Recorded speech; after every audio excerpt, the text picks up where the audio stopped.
Um, what I would like to talk about today is I have 3 key messages for you, but I have also 200 slides. Are you ready? Are you ready? Okay, so here we go. So one thing is I would like to show you very fast why we need to change, because you see that now are different ways of working, but the question is actually why do we need to do that? The other thing is what you see right now and what you see during the day and what you're going to work with yourself is different tools. And the other thing is actually also about new ways of working. So how can we also already start this afternoon to do things differently? So first an introduction, and this is me. And why I show this picture, because I'm one of a twin. But my twin brother has a different business because he runs our family business, and that's a funeral home. So that's why I'm dressed in black. So now you know. And if you consider a different business than what you are running today, you could consider running a funeral home. Why? Because if you look at the business model, it's a very profitable business model. And why? Because customers are coming every single day.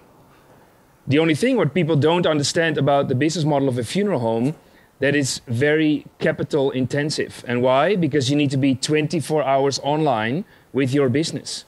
So my daddy started his company 100 years ago, and he was 100 years ago already 24/7 hours online.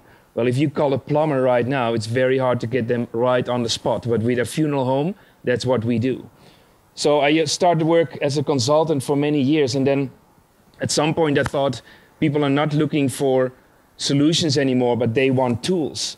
And I was looking at a way to understand how does your company make money.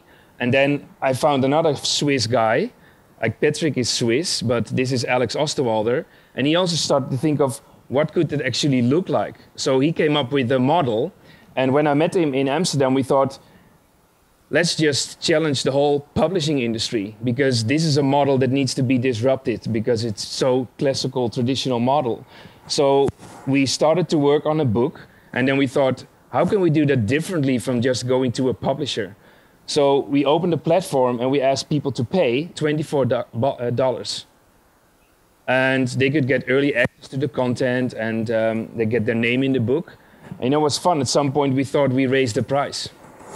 And then we thought we do it again, and we do it again. And in the end, there were 4 people who paid $243. Because every time we raised the price, more people came to the network.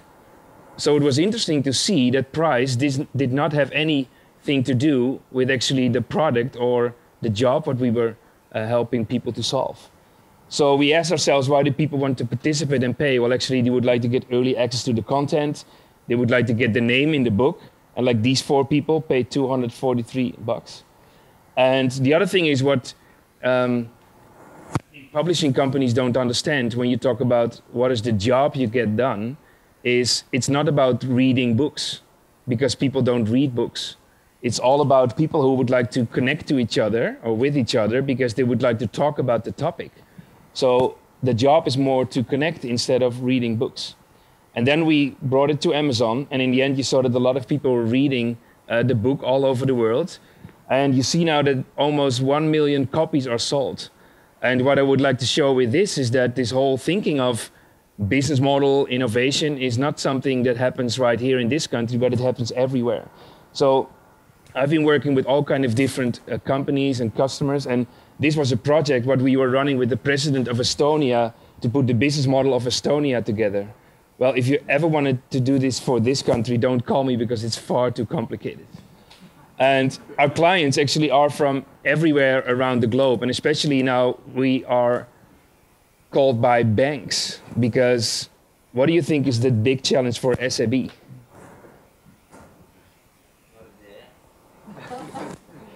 So actually what is interesting, I think in 1.5 years' time, you can give Google access to your bank account. So what would that start to mean? And if you are a bank right now, what would that mean for you? So it's interesting that like all these companies are dealing with their business model, and they start to need to do innovation. So we also cross borders. We have offices in different countries. So I'll show you some examples of customers that we work with, also from Australia today. So why we need to change is interesting, because a lot of companies have a headache. And why? Because for some, it's already too late. So if you are a insurance broker company, then people can find stuff on the internet much faster than you are, so it's too late. So what I see right now is that we need to rethink the way we do business. And you see the world is changing so fast, so we need to figure out a way how to do this ourselves and to be still innovative. So what you see today is actually forces that we haven't seen before, and I call them the new rules of the business game. So what does it actually mean? Well, when I was at school, they told me that banks could not go bankrupt. Well, it's very common if your bank goes bankrupt nowadays. Then here, the other thing is, what I see is that people have still old pictures in their mind. And I call these the old assumptions. So when people talk about upcoming markets, they have this picture in mind. But actually, these markets already came up. So growth is not going to come from Europe, but you need to find a way and connect to growth countries outside Europe. Another picture is when we think of Generation Y, we have this picture in our mind, but actually it's more about this picture. But Generation Y is already old school because you need to look at the new generation who uses tools like much faster and easier than we do. They don't need a user manual. And online revolution is interesting because it helps us to work from anywhere. Meaning in Amsterdam, where I'm from, you see that the real estate business is actually very, very bad because more than 50% of the offices are empty. And it's not going to change anymore. Then you see new technology is actually boosting innovation, and I show you some examples about that. So when you think of books, we used to have these books, but nowadays we can read it on Kindle, meaning that whole industries are changing. Then if you call a cab, then you needed to wait in the rain, but nowadays you can you can push Uber and the cab will come to you. When you look at video, these companies don't exist anymore because nowadays we can watch YouTube or go to the web and see videos on Netflix. Or if you look at navigation, that would be really fun, or that was really fun when you go for holidays and have these lovely conversations with your wife. But this is history because we now know how to navigate. So what you see actually is that the speed of development is increasing all the time. And it means that the shelf life of concepts or companies is becoming shorter and shorter. And then you also see that actually focusing on products, innovation is not enough. That's what is the key message, I think, also this morning. So the question is, okay, so how can we deal with that? Well, what I see right now is that we learned is about new tools. We need new tools to understand what's going on, and we need new tools to innovate. So not only for the CEO, whether you are a company or a startup, but especially also for the team. So the question is, what are these new tools? Well, what we figured out is actually, if you talk about the business model, we've been talking about it this morning, then normally if you are in the boardroom or spending time with your friends, then somebody is talking about it and says like, hey, this is the business model and I think this is the best way to go. Well, the others are like, I don't understand what you're really talking about. And the other thing is somebody else starts to talk and you still have no idea what you're talking about.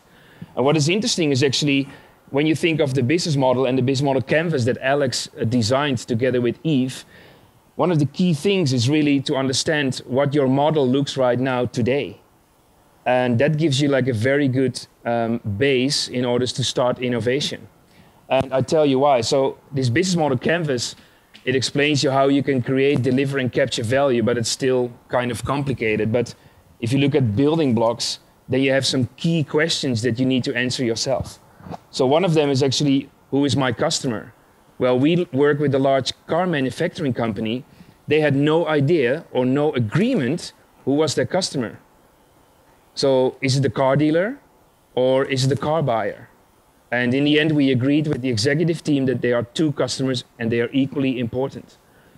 Then the next question is, what is actually the product that we should, or the problem that we solve? So if you go to the website of Deloitte, a consulting company, they say we offered integrated services. Huh? What is integrated services? Is that something that a customer wakes up in the morning, I need integrated services? No, there's something defined from the customer's perspective, from the company perspective, and not from the customer's perspective. So then the question is, okay, so what channels are you going to use?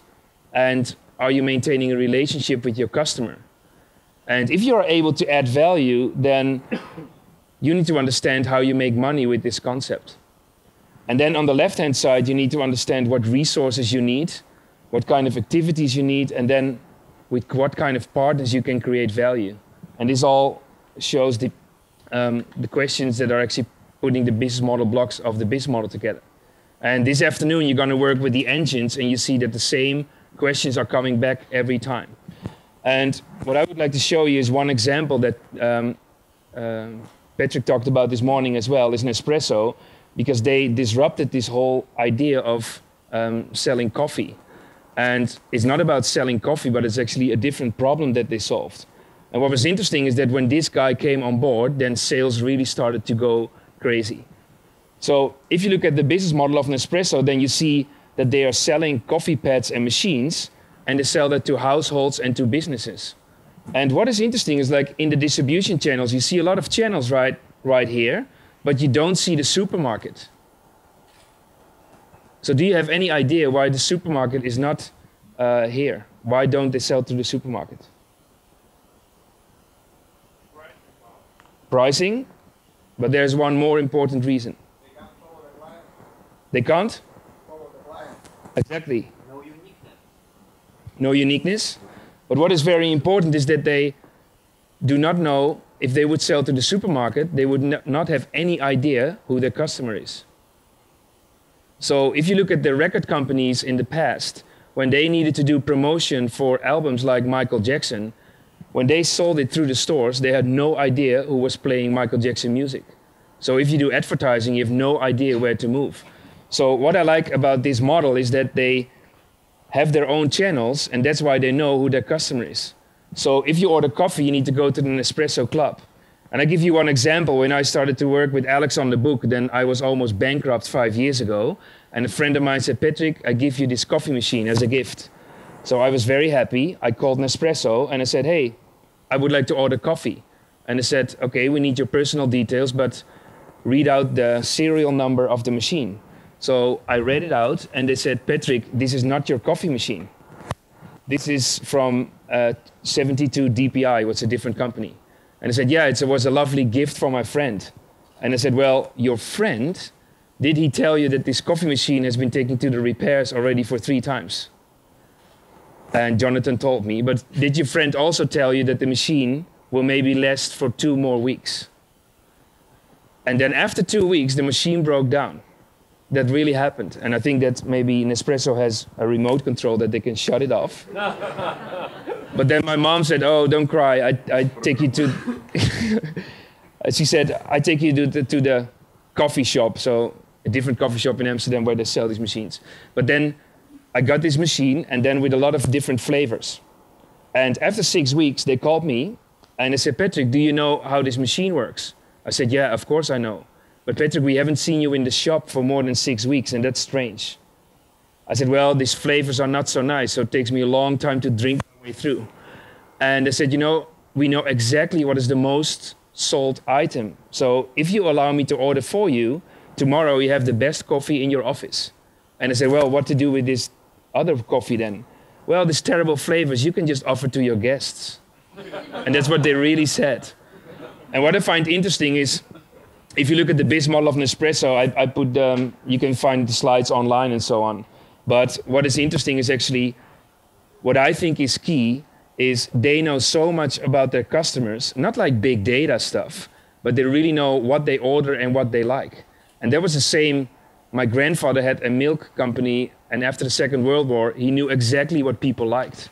So that game has never ever changed. But nowadays we make it so complicated not to go towards customers and try to understand what they do and try to understand what we can offer in order to pay for. So I would like to show you some examples how you can start already this afternoon. So this is the picture of an espresso. We visualized it. And what is interesting is also this morning, it's not about the patent anymore. Why? Because the patent has already ended and competition is coming.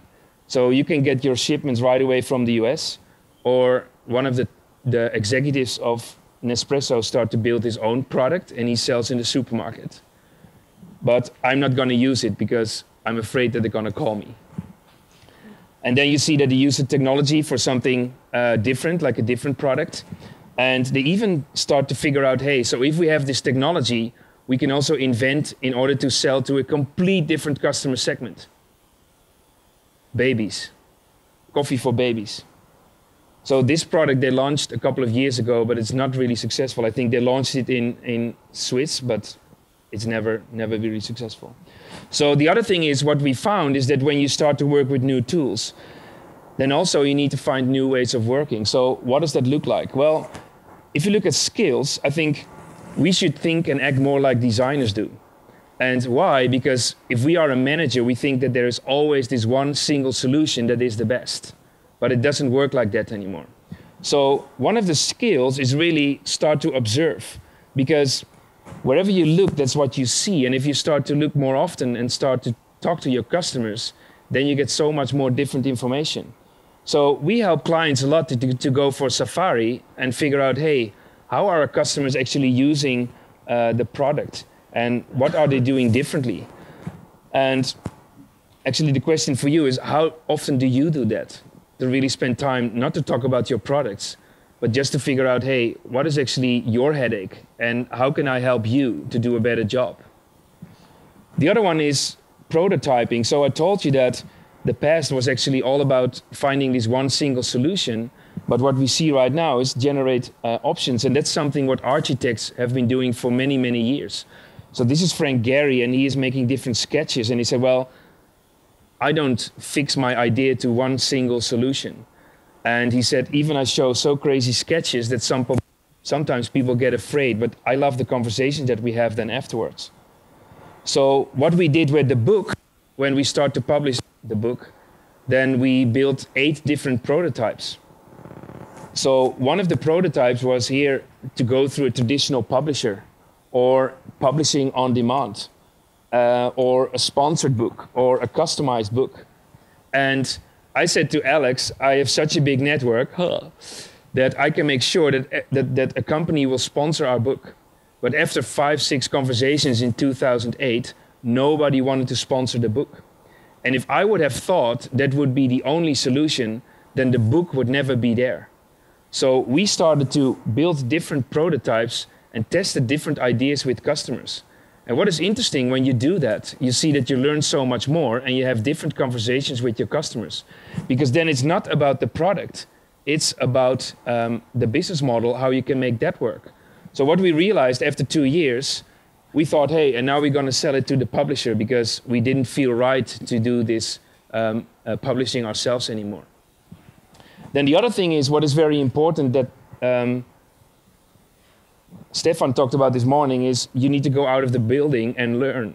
And this is all lean development. Well, actually, what does that look like? Because an idea or a business model is just on paper. So we can do innovation on paper, but the question is, these are full of crazy ideas. But you're not sure whether the customer will pay for these kind of ideas because it has no value, actually zero. So what you need to do is actually to figure out what are the assumptions in my idea and how am I able to test them? So where 3 to 4 years ago our work was based on or focused on innovation, right now we only help companies to kick them out of the building because that's what they find very difficult, they're afraid, and see if customers like their products. So Steve Blank is somebody who launched this idea about go out of the building. And then you need to knock on the customer's door and need to talk to them. And why? Because otherwise you invent something that people really don't need or that they're not willing to pay for. And here's the Apple Newton that Patrick talked about this morning. But the other thing could also be if you develop a cool app that you think is very cool, but nobody's willing to use it or nobody's willing to pay for it. So what you need to do the following is you need to go out of the building, talk to customers, and ask yourself the following question. So is there really a specific need? And is it really a problem that we can solve? Do I find customers in order to get paid for these kind of services or for this product? So we call this learning, or I call this customer development, because you keep on talking to your customer and figure out what is the right way to offer my products or services. So I take you to Australia and I give you a real life example. So this is Scott, and the guy is here on top, and he's an entrepreneur. And he had a brilliant idea. He said, I'm going to make loads of money with an application that you can pay for drinks in the bar. Because nowadays you need to give your credit card, it's a hustle. And then he said, what I would like to do is that people have an app, they buy credits with the credit card, they go to the bar and they can order drinks. Isn't that a cool idea? So we helped him actually to first think about, okay, so what would your model look like? And he said, well, what they created actually is that they say, if you are a drinker in a bar, then you have a really cool app, and you can get this app through the Apple Store, to the App Store, and then we're going to make money with downloading fees.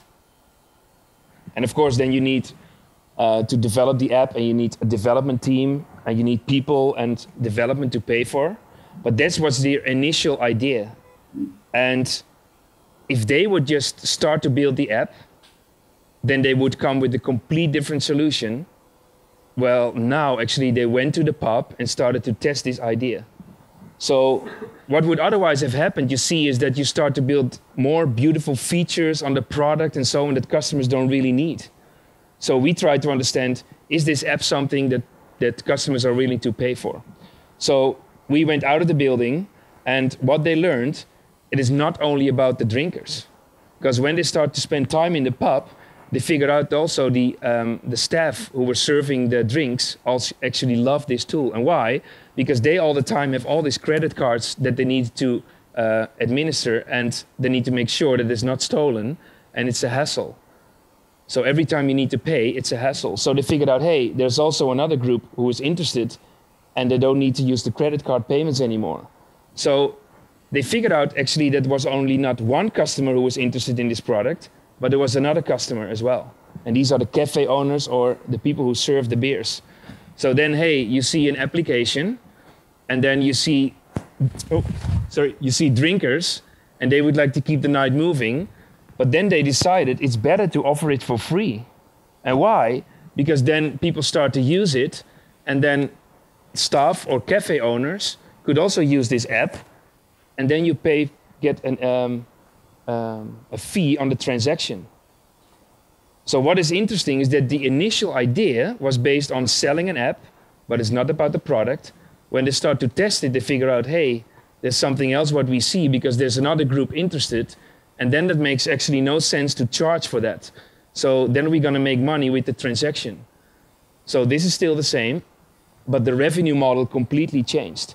And this is only what they could figure out going there, go to the bar, and try to figure out what that looked like. So this is the tool, the one tap, you order your drinks, and the question is, what does the next business model look like?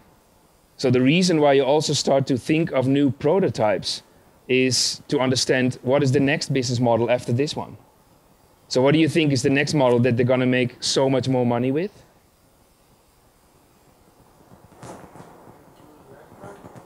The restaurants? Food? No, so what they know now, when you use this app, they know exactly that maybe you are going to the bar every Friday night and you order beers and Red Bull vodka. And this information nobody has in the market. So then you see it start to change from an idea of a download app to make money to a transaction fee onto a data model where they sell this data to the large companies like the breweries, etc. And that's interesting when you think of your idea today is you need to think of how many times you're going to change your concept for the better, because every time you change, you learn and you get more close to figure out the right solution, because it's not only based on your own assumptions. So let's see actually what that looked like. So you saw that here, it's not about the product, it's not about the app. Then another example of Hilti. Hilti wanted to improve their sales, but they figured out that the product was copied in China and sold so much cheaper. And then they started to work with these guys and they thought, hey, it's about the equipment, but it's not about the equipment, it's about the production. So they actually offer now tool management. They call it fleet management, where they manage the whole toolbox for companies. So it's a different job what you get done. Then we work with a company who's actually selling these aids for wound care. And what was interesting, this company said, we have the best quality tested product, and we have the best margins. So when we sell this project or these products to general practitioners, it's going to sell like crazy. What happened, we sent the team out to talk to 20 general practitioners, and it worked like this. The general practitioner was sitting in the room, and he said, you know, I have in the back of the room a closet with all kinds of supplies. It's supplied by a local supplier. I take out the material and I prescribe it, and my customer, my patient, leaves the building. And why? Because my job is not about the highest margin or the best product, but I have 25 people to see every day. I want to do it fast, and I don't want to have a hustle by supplying this local stuff myself. So here you saw it was not about the quality and the margin. Then we worked with a startup in the Netherlands, and they said, you know, with this haptics technology, we can actually help children and parents. When children are in the hospital and parents are at home, they can still feel each other, and it's like this human touch over the web. And then they went to see the CEO of the hospital. And you know what the CEO of the hospital said? I think this product is excellent. It would be very cool, but it takes 5 years' time to develop it in this industry. He said, if I were you, I would go to the sex industry and sell this stuff and develop it. And then the guy looked a little bit pale, and then the CEO said, what's going on? He said, I asked my mother to borrow me money for this company. So what I'm gonna tell at home to my mom when I go to a different industry? And so what is actually next is this, what would mean that for you is, if you are a CEO of a company right now, whether you're a startup or a small company, I think there's no point to start writing plans. But the point is really to go out of the building, because you need to think and act like a designer too. And these skills, what I showed you, is observation of customers, know what's going on, building different prototypes and options, and start to test them with customers. These are the new skills that we need to do. So we need to change, and we need new tools like this, and we need to do that differently. So go out of the building, talk to your customers, and learn. So my question to you today is, the next week, how many customers that you already have are you going to talk to? And you think maybe 10 is a lot, but when you are in my startup class, you need to speak to 100 new customers in 2 weeks' time. That's what I call customer development. Good luck.